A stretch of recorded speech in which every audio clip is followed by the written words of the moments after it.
in the state of Tennessee, I'm a licensed marital and family therapist, which basically means I've been trained up to think about like systems, family systems, how we were raised up, how that shapes who we are today. So on your website, if you'll bear with me, Sure. quoting, you say, I use a combination of approaches in my therapeutic work, including anti-oppression, feminist, and narrative frameworks. I rely deeply on systems theory and understanding that individuals are products of and in dialogue with our surroundings, including our families, broader culture, workplaces, nature, and political climates.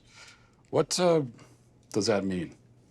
Yeah, so thinking about the modalities that I use, I'm definitely informed by like feminist family therapy, and the idea is that we live in gendered worlds where there are certain imperatives that are placed on us about who we are and what we do based on how we've been gendered. From the minute I was assigned female, I was told, okay, these are the kind of clothing that you're gonna wear, these are the kind of, the type of play that you're gonna engage in as a child, the path that maybe your life will take because of social expectations. What do you mean by assigned female?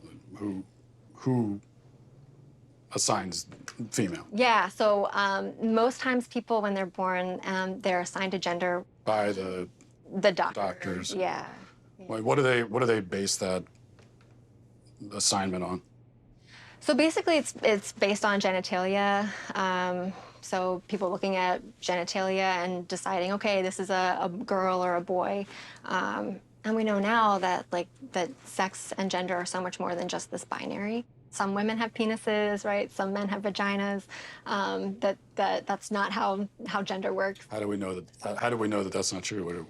Where did we learn that from? Yeah, well, I learned that from hearing from transgender people who've said, like, oh, I'm a trans woman, and just because I happen to have a penis, right, that doesn't mean that this is like who I am as a person, or that genitalia doesn't equal gender.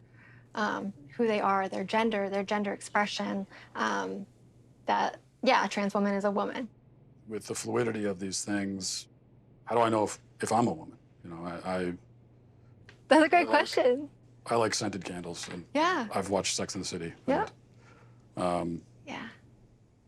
so how do I know? Yeah, Matt, that question right there, like that question is like when it's asked with a lot of curiosity, right? That's the beginning of a lot of people's like gender identity development journeys. If my mom who gave birth to me is a woman, and my wife is a woman, though I haven't asked her, maybe I should. But if they're all women, and also the boy who sits down with you and says, I think I'm a girl, actually is one, then what is a woman? Yeah. Great question. I'm not a woman, so I can't really answer that.